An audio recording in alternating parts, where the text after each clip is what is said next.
Welcome to this week's edition of the Terrible Takes podcast. First, it is the final round of the battle of the sports encyclopedias with a lot on the line. Then the guys will be recapping the college football playoff semifinals and previewing the national championship. To finish off this episode, the guys will talk key matchups in the NFL before going to the playoffs. So sit back, relax, and enjoy this episode of Terrible Takes. Revival Pizza trivia question of the week. Revival Pizza, Christ first, crust second, is located on 877 Highway 165 in Charlotte, Louisiana. They serve pizza, burgers, and wings and cannot wait to serve you soon. Last week's question was, what is the diameter of a basketball hoop? And the winner is Max Harris. Max Harris, we will be getting in contact with you soon to give you your free personal-sized pizza. This week's question is, who do you think will win the college football national championship game between the Michigan Wolverines and the Washington Huskies? Winner will be announced next episode. You can submit your answers by emailing to terribletakesportstalk@gmail.com, answering down in the comment section on YouTube, or answering on our Instagram story at terribletakesportstalk.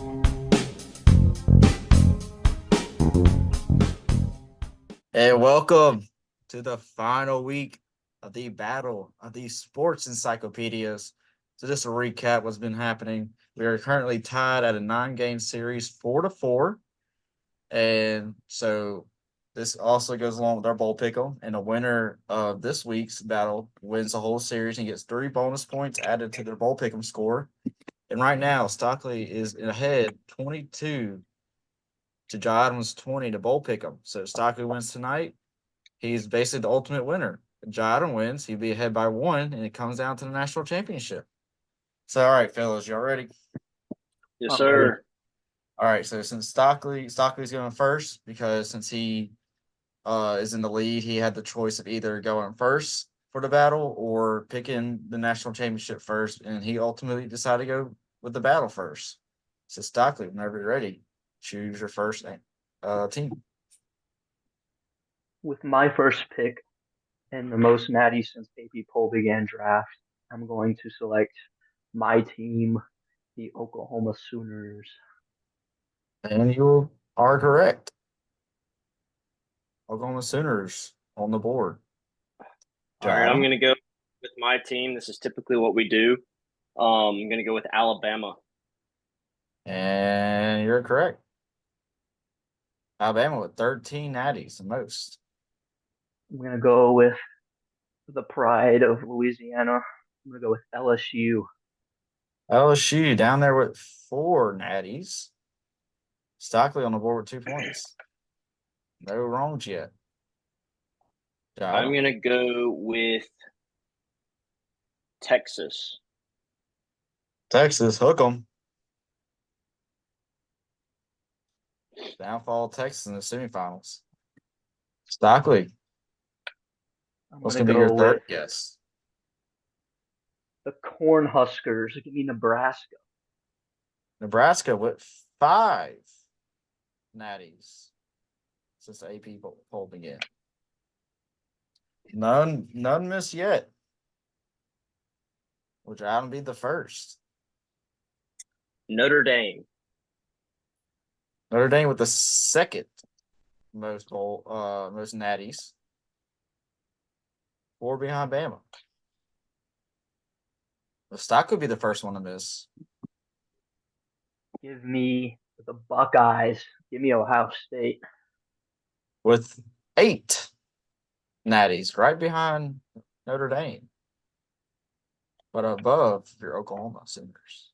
USC. USC with 7, tied with Oklahoma. 7 left on the board, tied at 4. It's basically the first one to 8 wins. Jadon's hoping for a Stockley miss sooner or later. Give me the Georgia Bulldogs. Georgia with 3 natties, barely making the cut. At recency. Miami Hurricanes. With Miami? 5. Okay. Yeah, I was like, oh. Sorry. Yeah. Sorry, I had to find it on my list. They're higher up than I thought. But Miami with 5, tied with the Cornhuskers. Exactly. You need 3 more to win. No misses. Give me the Gators. Give me Florida. Florida at 3. 3. Oh my Natties. gosh. Oh. Oh. Got 'em. Better not miss one. Florida State. Florida State with 3. Let's go, baby. Let's go. Let's go. Tied at 6. Stockton needs 2 more to win. Will he pull it off? Give me, and we're missing this one. Give me recency as well. The Clemson Tigers. And you are correct. No. Oh my gosh, I don't. Down to our last 2. I have a guess. I have one more, and I think that's it. Got one more guess. Well, that's all you need is one more guess to win. Oh no. Dryden needs a desperate correct choice right here and a Stockley miss. What team will he say? There's only 2 left out of 130 something teams to choose from. Oh, I'm trying to think. Here, I'll take one off the board. You know it's not ULM. There's a hint. Michigan. Michigan is not on the board. Oh. Stockley out to his last guess. John Adams hoping for a miss to save his group. So, I actually know this one, and it's a shocker to everybody who doesn't know. But this team, kind of a stud back in the day. They have a little furry friend as a mascot, kind of golden. University of Minnesota Golden Gophers. Show me the money, baby. Show me the money. Show me the money. Minnesota Golden Gophers. As the president Joe Biden has said, Minnesota. Oh my gosh. Stockley taking the dub for the And they last actually have like 6 or battle 7 that they claim sports before the AP poll. encyclopedia. So Stockley will take the 3 points and go 25-0. And Stockley Give me is the that. winner Hey, of your battle. It's been a great Sports Encyclopedia, the first ever season of Sports Encyclopedias. It's been a great battle with you, John Allen. It's been a great battle all the way down to the wire. Who's the other one? That I have no idea. The other Michigan team, Michigan State. Oh my gosh. Yeah, I forgot that. Well, it came down to the very end. Stockley pulled Minnesota out of his butthole and taking the dub to go up 25-20. The bowl pick 'em, and basically ultimately winning the first ever season of the battle of these sports encyclopedias. So if you enjoyed this segment of this battle of sports encyclopedias, comment down below on the YouTube channel what you would like to see us some more trivia to do in the future when we restart this series back up in a few weeks. So that was a great end to the battle of sports encyclopedias, as you just saw. So we're gonna go right into it. First game we'll be talking about for college football is the Rose Bowl. Number 4 Bama versus the number 1 team in the nation, Michigan Wolverines. So from what I got from the game was Bama struggling on offense, only had 116 yards through the air, 172 rushing yards. Basically, what kind of led to the struggling offense was bad snaps, which led to bad/broken plays, which is what we kind of saw at the very last play in overtime. On that 4th down, we saw it was like a low snap. So I felt like Milrow kind of like, since it was a bad snap, he wasn't able to make his reads right. So it kind of just led to that running up the middle, hoping something happens. And then they were also not able to contain JJ McCarthy when he was scrambling out. Michigan a few times was able, when JJ McCarthy scrambled out to the outside to escape a sack. They they basically got some like great plays off of it. I know the one major one was that trick play where he kind of tossed it to the running back and running back threw it back, and it kind of looked like a broken play because it was like to fumble it, but then McCarthy one hand snagged it and then tossed it for a 20-yard gain for the first down. In Michigan, they found ways to win, like example, getting 6 sacks on Milrow, and then also 10 tackles for loss. So that's 10 plays right there where Bama was going backwards and not forwards, which is very, very crucial for offense. So whoever wants to go first, you can go right ahead. Take the floor. Yeah. Obviously, great game. I will say before I head into this, if you're one of those people that believe Florida State should have been the 4th seed, even after watching this game, you're wrong and you have no brain cells. This game was electric. It lived up to the Rose Bowl hype.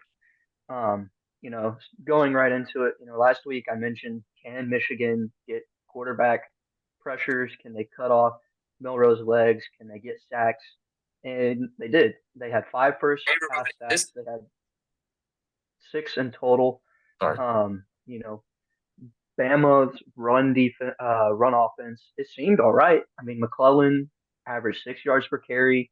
Most of their half of their yards came off of like Milroe runs, trying to scramble. I think he had like 21 rushes. Um, and then the Michigan offense, right? They were putting together drives like that last drive to tie the game 2020. I saw someone say that might have been the best offensive drive Harbaugh's ever put together. Yeah, great offensive drive. Credit where it's due. Sharon Moore, the OC at Michigan, put an excellent drive together. I mean, it looked like Bama's defense was just going to stop them. They had been stopping them, couldn't really get anything going.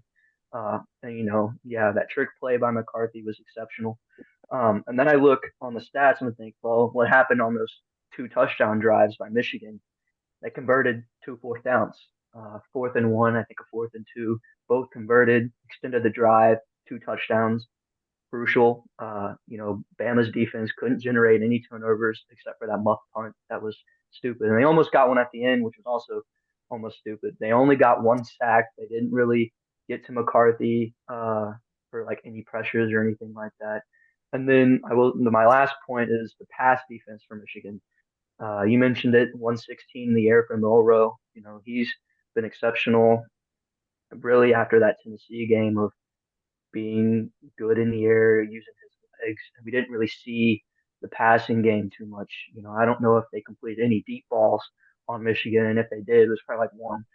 And so that pass defense for Michigan was pretty top notch. But it was a great game to watch. Yeah, I'll second that. Definitely, definitely one of the better semifinal games that I've watched since the playoff era. Not just saying, I mean, I would say the same thing about Texas and Washington. Just they were a little more electric with what they did, but both I would probably say this is number one as far as probably just both games being close, nail biters, a couple of things here and there, and another team wins. Ultimately, that's what you want to see.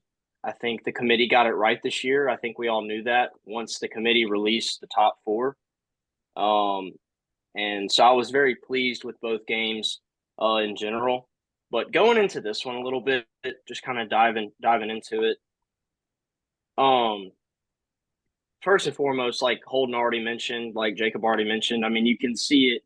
Anybody can see it. A fan of Alabama, just as a person who doesn't care about Alabama at all, but they just watch the game, you could see the mistakes that were being made.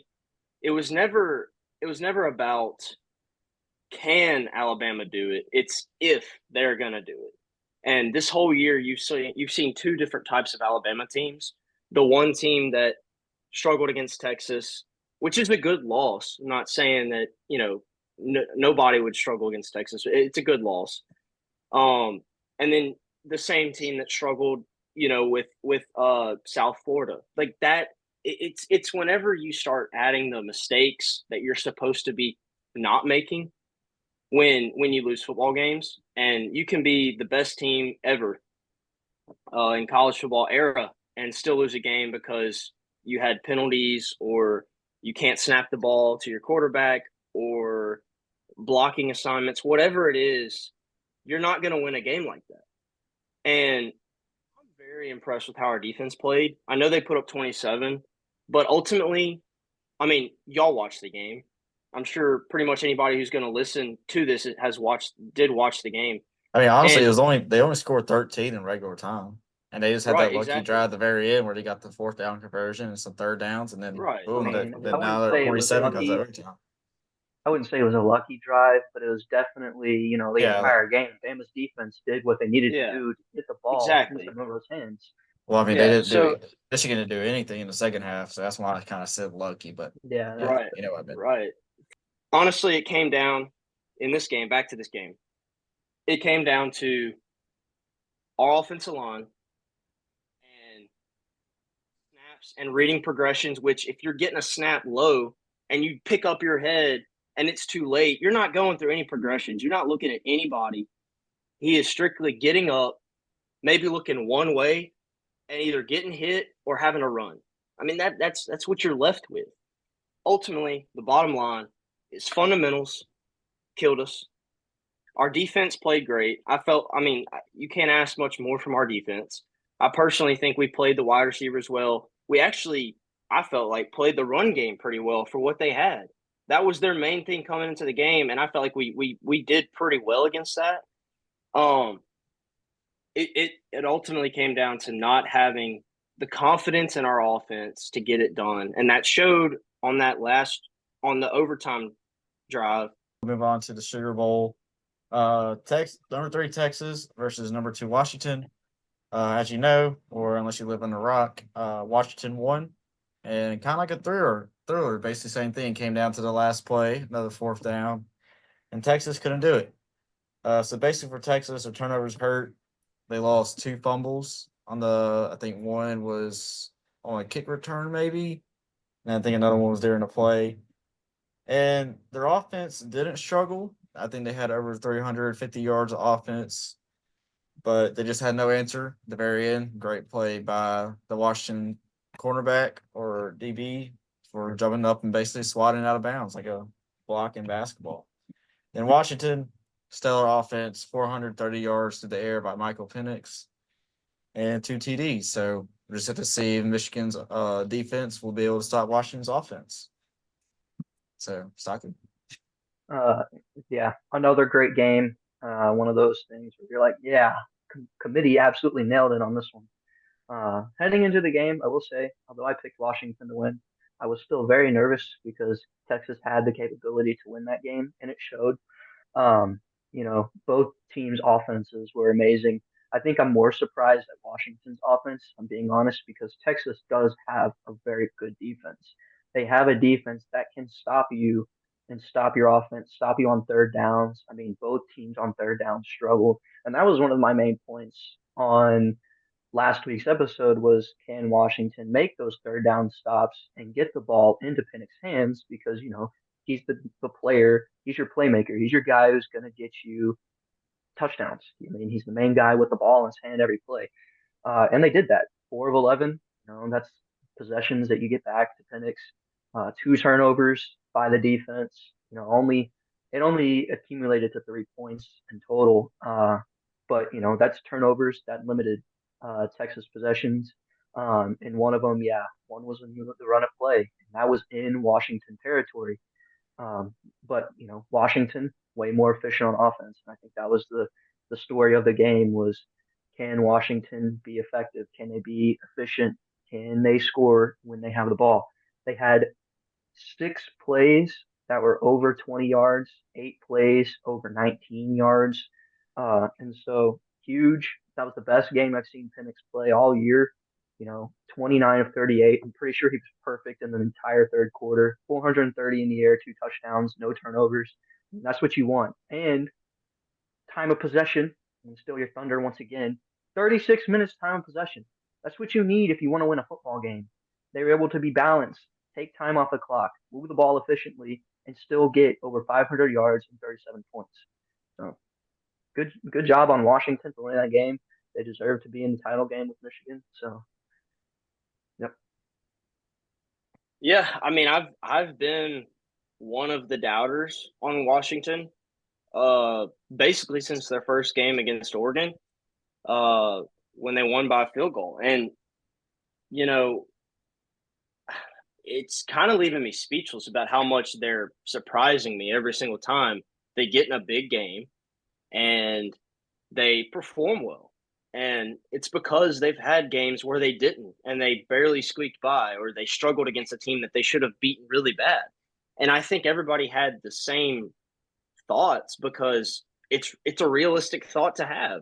I mean, you have a team who struggles against other teams, and then you have a team that also beats the better teams by a little bit. And so having that thought and going into every single game that you've got, you look at this game and I picked Texas to win. Why? They had the better defense, like you already said. I felt like their defensive line, their linebackers, and their secondary were all better than Washington's. And I did not think their offense was going to have an issue either. So, with that being said, everything pointed, hey, pick Texas because this is Washington. I know it's stats. You can bring up stats as much as you want. Washington's defense was so much worse statistically on defense than Texas. And that's because they give up so many more yards and so many more points. Well, what ended up happening is it became a shootout, which is exactly what Washington needs and has done all year against these big teams. Oregon, I mean, they put up 40, 50 points, whatever, every single game. So obviously against Oregon, we think, oh, well, Oregon's going to win that because they have a slightly better defense and their offense is great. Well, Washington surprises us and beats them by a field goal in the first game. Oh, Oregon's going to come out and beat them in the Pac-12 championship game because they're going to get their revenge. And Oregon was the better team because they didn't get their fourth down conversions and they didn't take their field goals when they should have. And they would have won the game if they would have done that. What does Washington do? Beats them because Michael Penix is playing great. Their defense gets turnovers and they hold possession every single time. So going into this game, it's like, yeah, Texas, pick Texas. I picked Texas, and they lost again. So Washington continues to surprise me. Penix, if he would have played like he plays in these big games and how he started the season off, to me, he would have won the Heisman. I think you could make that case. He did have those slow games at the end of the season, which did definitely hurt his Heisman stock, and Jaden Daniels definitely deserved it. But he's playing like a Heisman quarterback. He really is. Putting the ball basically every single time he threw the ball, it's like, how's he putting it on a dime? Yeah, there was multiple times in the game where Texas defender's arm and the ball just glazes his arm right into the wide receiver's hands. Yeah, Like and 3 or 4 times. He basically had his Heisman moment in kind of some weird points of the season, and I think that's why he didn't ultimately win that. But man, like what a game. We just talked about the Alabama-Michigan game, how it was close. This one didn't go to OT, but it went down to the last seconds with Texas having the ball. What can Steve Sarkisian draw up to get in the end zone in this little bit of time that's left? And ultimately, you could make a question about what some of the play calling was. They made it down the field and they kind of froze. And ultimately, they just had to heave it up and hope for the best. And so that's what they did. Swatted it away. Washington won the game. But Washington won that game before that drive, ultimately. I mean, I think anybody would agree that if Texas somehow would have won that game, that Washington technically still kind of won it. They would have chosen. Washington basically tried to beat themselves at the very end, making a ton of mistakes. Right. But Washington definitely deserved to win that game. This is not necessarily the national championship I thought we were going to get, but after watching these teams play, I'm glad we're getting them because it's going to be really, like you said, interesting to see how Michigan's defense and run game fares against this aired out kind of offense that Washington's got. And if this Washington defense can somehow clamp down for one game and maybe play really good defense. If not, it's going to be another high-scoring game, like over 30 points down to the wire kind of thing, which would be a very fun national championship game. But yeah, I mean that's basically all I got on it. So we'll just quickly preview the national championship. So Michigan is coming out as a 4.5 point favorites over Washington. The over under is 56.5. So as we talked about, or like Job just said, can this Michigan defense stop the explosive offense that Washington has? So I have Washington winning. I think Michigan's defense kind of, I think since it's a national championship, I think the offenses just kind of explode this game just because of the atmosphere and just like the adrenaline's there. So, Saku, who do you have winning? Uh, I've got. I'm gonna root for Washington. I think Michigan is going to win, but I'm gonna root for Washington. I think the major things is, can Michigan force sacks? Can they force turnovers? I mean, you saw it with Bama, and a Bama team that can score points and does have and has had a better offense these last few weeks. Can Michigan's defense stop those chunk plays? Can Michigan's defense show up and be the same Michigan defense we saw against Bama? Again, Washington had 8 plays over 19 yards, and 2 of them were touchdowns. Michigan can't allow that to happen. Texas shouldn't have allowed that to happen. Can Washington's offense stay hot against a good Michigan defense? Like we said, I don't think, 116 in the air for Milrow. Can Michigan do the same and limit Penix to under 300 yards, under 250 yards? Can Michigan's offense be the same offense we saw on their last 2 drives? I mean, in the overtime, their drive, 2 plays, 25 yards. That's they moved it against a Bama defense that stopped them all game. Their last drive to force overtime, they moved the ball against the Bama team that stopped them all game. So it's a accumulation of things. I think it'll be really close. I think it could be a one possession game easily. I don't see this being more than 7. I mean, I can be wrong, but I'm gonna root for Washington. I think Michigan can win or will win. Yeah, I mean, I was definitely tossed up about who, not necessarily to go for. I don't really want to pull for somebody. I kind of just want to sit there and enjoy a game. Um, but as far as who I think will win, was definitely a toss up.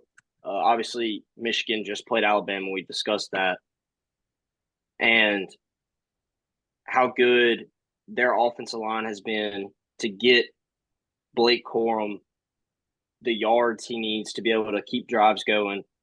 Obviously, he's an electric player for them. JJ McCarthy, he didn't necessarily go off, but he made the plays that need to be made. And you could say kind of the same thing about Washington and Penix. I think, and this has happened throughout the season. If Penix is playing well, Washington's offense is playing well. When he turns the ball over, that's when Washington's offense isn't as good, and their running game. If they can't run the ball against this Michigan defensive line, then they're stuck to just pass. And I mean, you have to know Jim Harbaugh is going to really tell his secondary this week.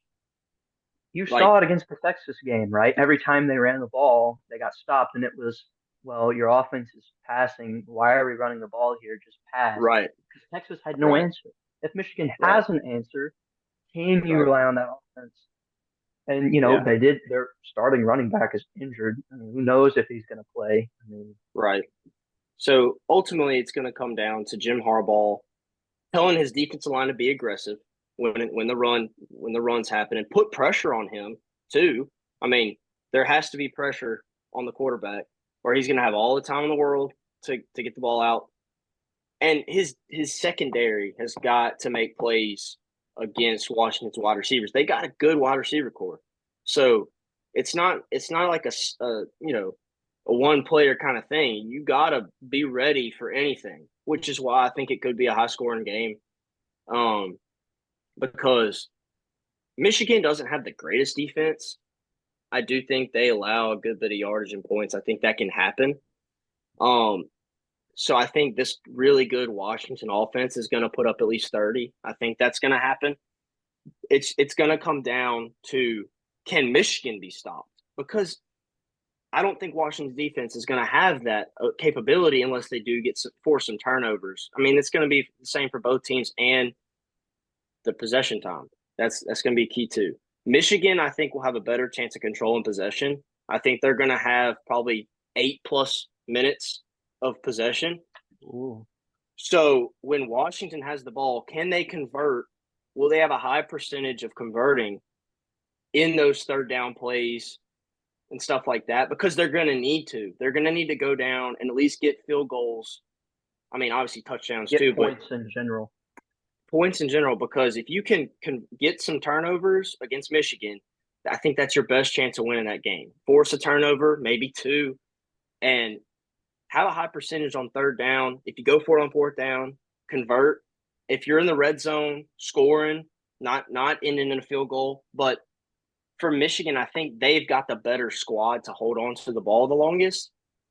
I just don't think they're as powerful as like an offensive electric kind of thing. I think you got 2 different types of teams here. You got the traditional kind of, ground and pound in Michigan, and I think you got the electric, in Washington. So I am going to go with Washington. I picked them. I told y'all that because mainly they've proved me wrong in all 3 games that I thought they were going to lose. So I'm not going to pull against them now. If they lose, it's something about me. So I was about to say, you jinxed them. You're gonna jinx them. All I'm right, sorry, Washington fans. So we'll move into our last segment of this episode, which is NFL, highlighting 2 key matchups and basically just their playoff scenarios. So first, we have Miami versus Buffalo. Buffalo is a 3-point favorite. So Miami, with the win, they clinched the playoffs and clinched. Well, no, they had the playoffs clinched. Sorry, and they clinched the AFC East with a win or tie. Buffalo, basically same thing. They'll clinch the East with a win. Then the second matchup we have is the Texans versus the Colts. Texas clinches AFC title South title with a Houston win or Jacksonville loss or tie. The Colts clinches the South title with a win plus a Jacksonville tie/loss, or if the Colts tie, they'll need a Jacksonville loss. So a little confusing there at the very end, but y'all got anything to say about those matchups? Yeah, for the Bills versus Dolphins, right? The big game for the Bills. If they win, they're the 2 seed in the AFC, and clinched a uh, they've clinched a position in the playoffs. If they lose, they can still be out of the playoffs. So, it's a must win here for Buffalo because if you lose, you're going to need a bunch of help, and you never want to rely on help. You just want to control the things you can control, and right now it's winning. They're the hottest team in the league right now. I've watched many sports shows saying they're still top 5 in Super Bowl predictions, which is kind of crazy considering where they were a couple weeks ago. Um, and since that loss to the Eagles, again, 4 wins in a row, their offense has been really balanced on both sides of the ball. Their defense has been pretty good. Um, and so I think it'll help the Dolphins because it's a home game. I mentioned it kind of with the Cowboys complete 180. I think the Bills will win, but the Dolphins are going to have to force Josh Allen to be the old Josh Allen because right now he's taking care of the ball, which is important. He's not really getting sacked. If you can take out the rush game and solely rely on him passing, I think you can generate turnovers. And can that Dolphins offense generate points? Because, you had the Cowboys go into Buffalo, good offense, and they only put up 10. I think they can do it. I think the Dolphins have a better offense than the Cowboys, arguably, just based on their quarterback and the receiving core. They're very talented. But, and I will say a little fun fact: after the Dolphins have lost, they've averaged a winning margin of +16. So the Dolphins could win by 16 points if you're a betting person. But I've got the Bills winning. Yeah, it's definitely fun to look at all the scenarios and how things can happen to certain teams. I know that since the Bills were kind of on the edge, on the line, as far as not making the playoffs, uh, and the main thing, obviously Josh Allen had a lot of turnovers earlier in the season, and that was a big question. Is Josh a top two, top three quarterback in this league? And people love to jump down players really fast if they're a big headline guy. Um, and that's, I think, kind of what happened. I think people jumped on the bandwagon of him not being a good quarterback pretty fast. And as much as it may be true that he was playing to a level that wasn't like him, he's definitely starting to become what people were thinking originally, um, as being a top three quarterback. I think, they've also involved James Cook in a really positive way. That showed in fantasy football too, if you're into that. Getting him involved with the running game and the passing game. He's been that other superstar that's kind of come to light now. And that's helped Josh Allen out too, because as much as a quarterback is a physical position, you got to throw the ball accurately, whatever. It's also mental too. And I think Josh Allen was in he kind of had like a mental situation earlier in the season where he did not feel confident in himself to throw the ball to receivers. I think that's why he was in that rut of throwing interceptions.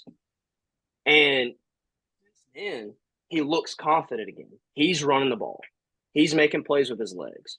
He's relying on his offensive line to give him time in the pocket to throw the ball to a wide receiver like Stephon Diggs, who's a great wide receiver. And the running game is back at it again. With James Cook, I think they're more, dimensional now. I don't think they're so secluded to just the pass and relying on him and his greatness to make plays, because that can turn into turnovers. Now for the Dolphins, they've obviously got, in my opinion, one of the front runners for MVP in Tyreek Hill. He's having a great season. Obviously, he was out like 2 games ago with injury and stuff like that. They've got a great run game. They've got 2 running backs they can put in at any point who can get involved with the pass too. So it's to me, it's going to be a really close game. I know you brought the 16 points, so if you are a betting guy, I guess you could run with that and try to make a good bit of money. But if you're just looking at this realistically, with the Bills being on the line here, still, even though they've won some games, they're still on the line because of other teams winning and whatnot. They're going to come out firing. They're going to they need this win, whereas Miami doesn't exactly. They're still going to be in the playoffs, even with the loss, but they want to win too because they want to get a higher seed. So it's going to come down to how can Tua play in a big game like this. Tua's had the question mark around his name ever since they won in the league.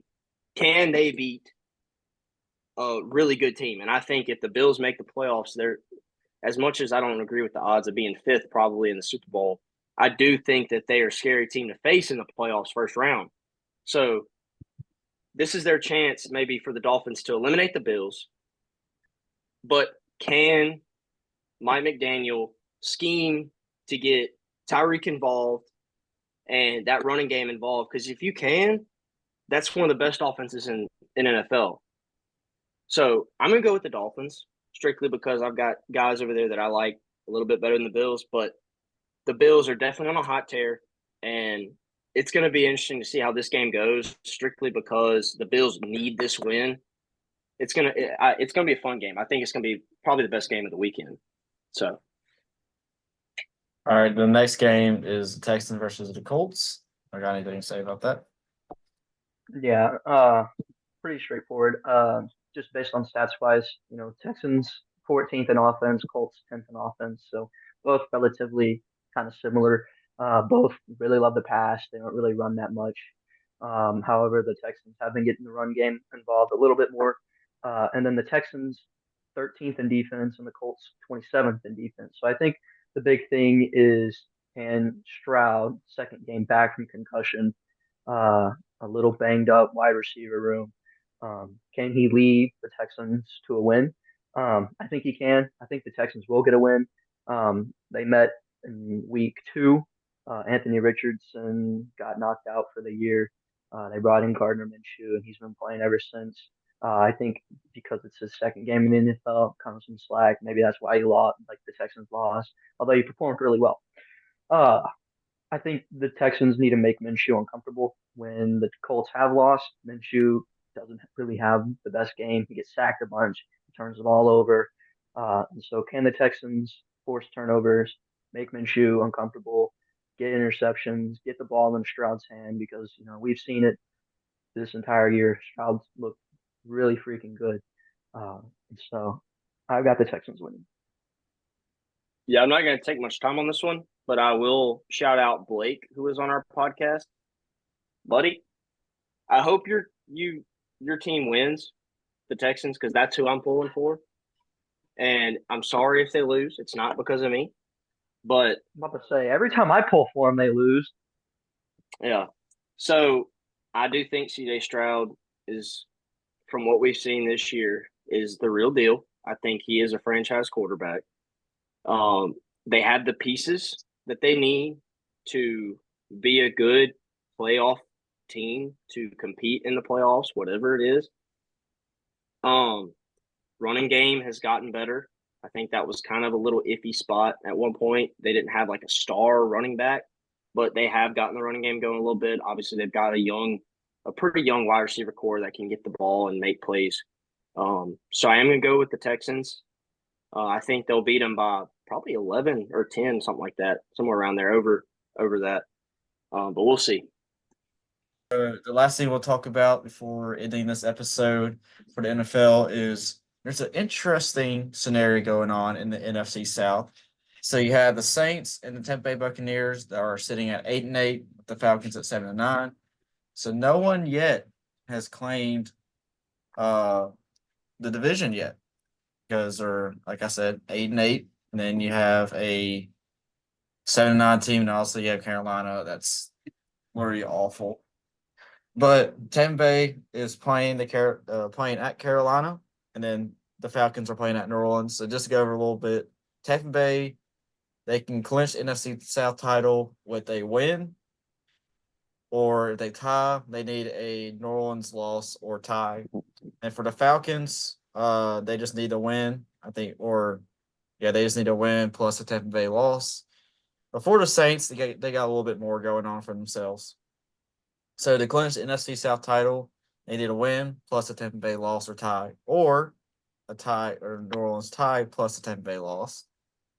And then for the Saints to clinch a playoff berth, they need a win plus a Seattle loss or tie plus a Green Bay loss or tie. Or if New Orleans was to tie, they need a Seattle loss plus a Green Bay loss. So the Saints needs a bunch of miracles to go their way to make the playoffs. So y'all got a little anything to say about that? You think Saints gonna pull it out, or you think they just gonna Go Saints, go Panthers, go Bryce Young. It's my only hope. I agree with And Stockley. if they don't, then fire Dennis Allen immediately because he sucks. He sucks at his job. Get me in there. I'll Like the playoffs. I'll be the outsider here. I think Tampa Bay beats the Panthers. I think they ultimately clinch it, which is unfortunate for Saints in general. But I agree with you, Adam, but I just like, as a Saints fan, like to have that hope that I agree with Saints you will win, but I don't think Saints. They're not gonna. They'll end up getting thrown out the building against the Falcons. Yeah, that's probably what's gonna end up happening. All right, so thank y'all for watching this week's episode, and we'll see y'all next week. Peace. Peace out. Thank you for joining in and listening to this week's episode of the Terrible Takes podcast. If you enjoy our content and would like to watch more, head over to our YouTube and subscribe to our YouTube channel, Terrible Takes. Follow us on Instagram at Terrible Takes Sports Talk, and do not forget to submit your trivia answers by emailing to terribletakesportstalk@gmail.com, commenting on YouTube, or answering on our Instagram story. We hope you enjoyed this episode of Terrible Takes. See you next week.